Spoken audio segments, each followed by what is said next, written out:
All right, guys, for the next part of this process, we're gonna go ahead and prepare our butcher paper. With the homework, I tell you that you wanna go ahead and have your 36 by 44 sheets pre-cut before you start the process. So we're gonna go ahead and show you how I do that. I actually use my board. So my hard board is 36 by 44 inches. It makes it really easy to measure out how much paper I need.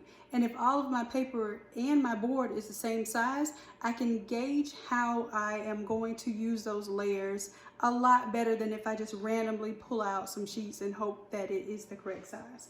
So this is a roll holder and a butcher paper roll here. And then the other tool that I have here is just a cutter that is usually used for like gift wrapping, but they have them for other purposes. But this one here is what I find to be quickest, just to glide along. They have other cutters very similar. If you don't have something like this, a pair of scissors will do, okay? So let's go ahead and get that part done. I'm doing this under the heat press because my board is already set up under the heat press, but I would actually suggest that you not do this under the heat press. What I'm doing is I'm pulling my paper all the way to the end of my board.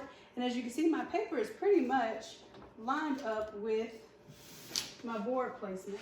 And I can even reel that back in a little bit so that my edge here is to the edge of my board. Okay? And then also the direction that I have, the roll is parallel, so it should pull just right and just even. Now I'm gonna have to hold one side while I trim with the other.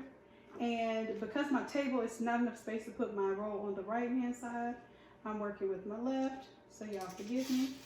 I'm just gonna glide here, and what I'm doing is I'm riding along the edge of my board.